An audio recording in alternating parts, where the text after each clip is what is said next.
How's it going, everybody? Jerome here, back, surprisingly, bringing you guys another video here on this channel. And today I just wanted to talk about Gear to Gear 2020.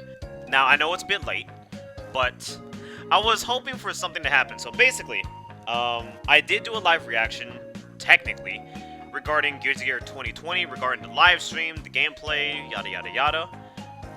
But at that same night, I was streaming with Eternal, some Skullgirls. Basically, I was hoping to use his footage because I wasn't recording at all. I was hoping to use his footage as, you know, raw reactions for me to upload. But sadly, he had Skullgirls music on, and it was, you know, killing my voice and another person's voice, so I really couldn't use it. So I decided to, you know, make a separate video entirely. Regarding Gear to Gear 2020, one thing that everybody agrees on, it's beyond gorgeous. It is one of the most prettiest fighting games that has ever been made so far. That alone, just by visual standards, it has a lot of people hyped. They never seen a fighting game look like this, let alone an anime fighting game look like this. So it's very, very cool seeing a lot of excitement, and of course people are excited because of another reason, and that is the name of Arc System Works. As we all know, Dragon Ball FighterZ really put their name on a pedestal, and they're doing good work in terms of like transition from 2D art styles to 3D models, especially with obviously with Guilty Gear, and now with Grand Blue Fantasy Versus. It is amazing on what they're doing with it. So I'm excited nonetheless, just by pure visuals as well. But there is one thing I kind of want to say, and that is in regards to the feedback in Guilty Gear, in Gear to Gear 2020. I didn't hear about this, but apparently there was a lot of people extremely upset regarding Gear to Gear 2020, and it's more or less on the standpoint of gameplay. I will admit, I am not a huge Gear to Gear fan at all. I am a super casual. I know some of its lores, I know the characters, obviously I know about the legacy, but other than that, I was never like a really like fan of the game. I grew up with it, but I just never like played it 24/7. But anyways, yeah, there's a lot of people that are genuinely concerned, but I'll get into that later. For now, I just want to share my opinions regarding the game. So, as a casual, as I said earlier, the gameplay overall compared to Exert, Revelator, whatever, they're technically the same damn game. In comparison to that, I do like the speed increase.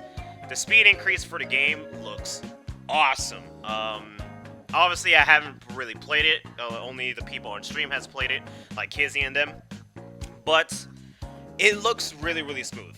In terms of mobility, it seems to be the same as somebody, thank God, made an entire video in translation to what has been changed in Guilty Gear so far.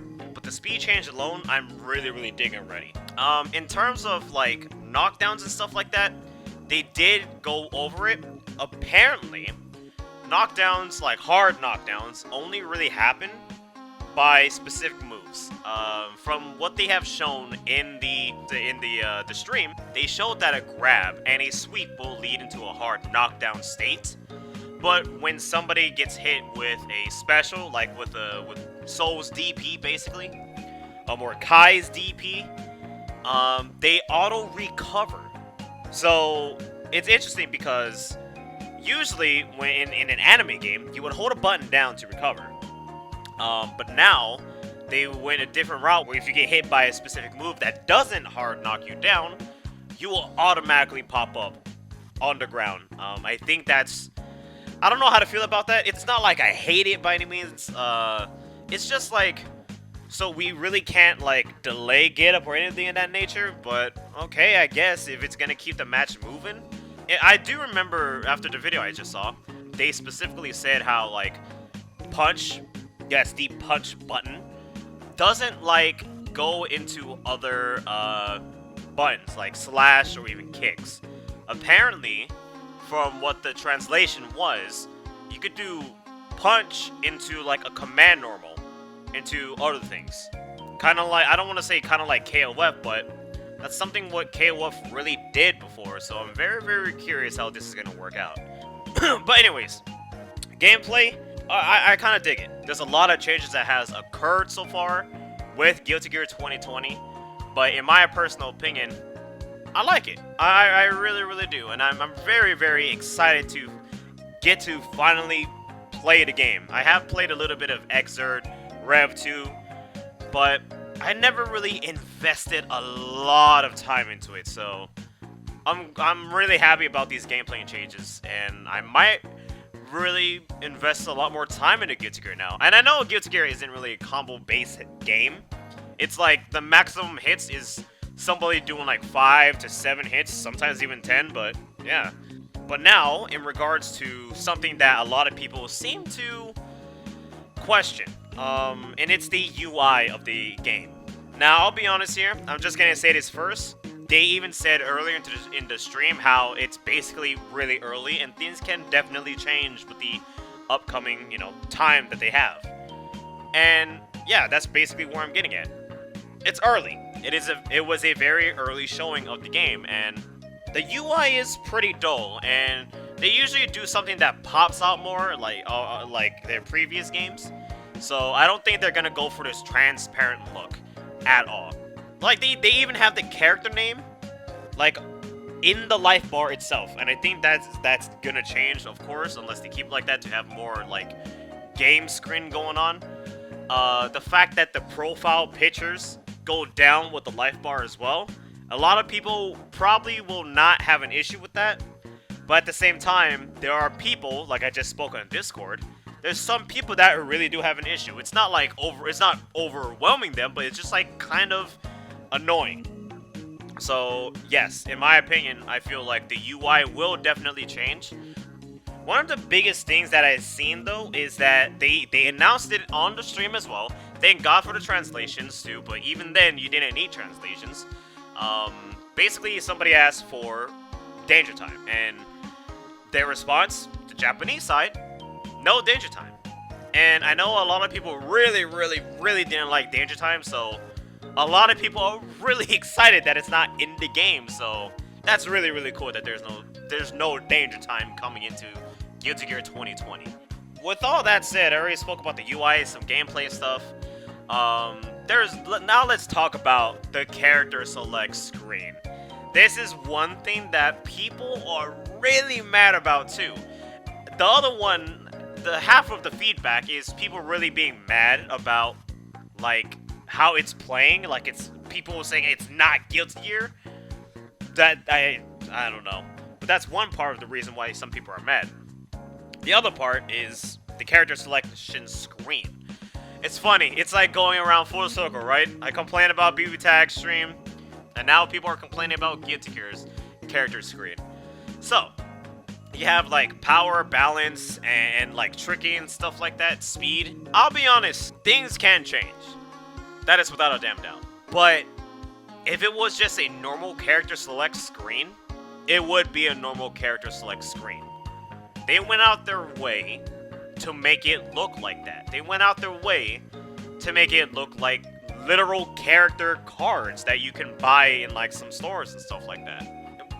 The thing is that maybe Team Red will be willing to listen to like the feedback, and they'll probably change it later on down the line. But the fact remains is that they kept it like that. Same thing goes for like with BB Tag's little predicament where it was a wheel. Like, why is it a wheel? Why didn't they just have all the characters laid out in like some kind of shape, and we get to just move our cursors around? This one is characters are put in different places already.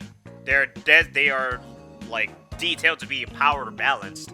Hell, even on the character select screen, when you hover over a character and the profile card pops up, it says how hard are they to use, basically. Where Kai is like 5 stars and Soba's like 4.5 stars. I really don't want to believe that this is the final character select screen, but again, there's that possibility that it is the final character select screen. But it's not as bad as people are making it out to be. It really isn't. I'm not gonna say I like it either. I definitely don't like it, but I don't despise it. Like, the thing that made a lot of people mad regarding BB Tag is that it was a wheel, and then you had to scroll to get your characters, like left to right and up and down. This one, it's not a wheel. Your characters are still laid out, and they're just, yeah, they're like categorized in a certain location, but other than that, it doesn't seem bad. Like, if maybe if they got rid of like the balanced to like power to speed and tricky, maybe if they got rid of that, people would be fine.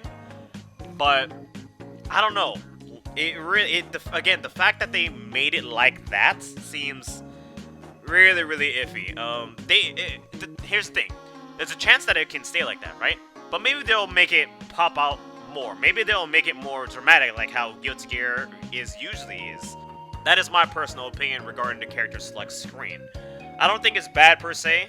I don't like it by any means necessary, but there is a chance that it can be final. There is a chance that it can be final. And they will just add little things here and there to make it pop out a little bit more better.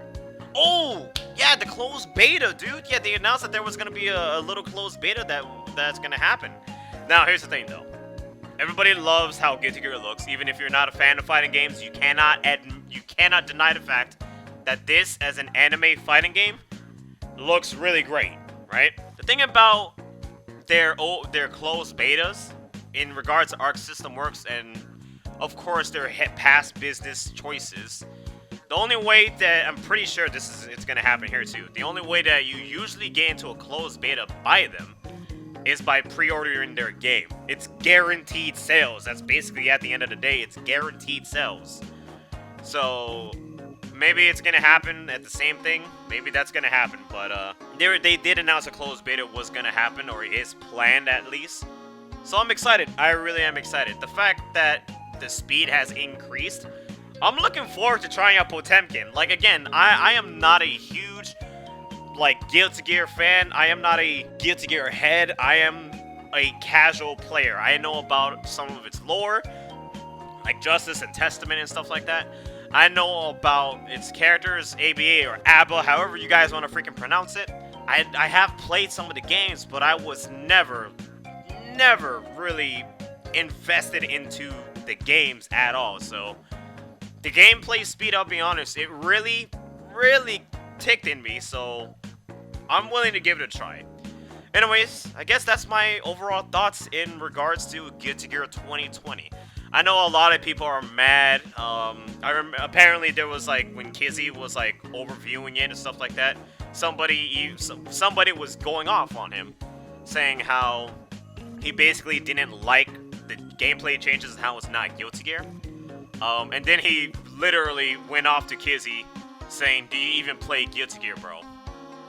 Yeah, apparently that is a thing. So a lot of people are mad, but I'm gonna keep the benefit of the doubt. Like, people have to at least say to themselves that it is an early build of the game. Nothing is final as of yet. The character select screen may be final, but nothing is really final. Things can change. They have beyond a lot of time to make a lot of adjustments to see what players will like and stuff like that. And of course, to get characters out there. So, in my opinion, people gotta relax. Of course, right? People just gotta relax. I mean, who am I to say what you can do, though? I'm just saying that it's early, and you can't really just jump the gun right now, bro. Anyways, that's it for now. I'm sorry for this extremely late video, but I decided, again, as I said earlier, I decided to make this separate video because Eternal's streams were kind of, messed up for me. So, yeah. Thank you guys very much for tuning in. I'll be back hopefully sooner than later in regards to some things, but in the meantime, my name is Jerome, and I will see you guys within the next video.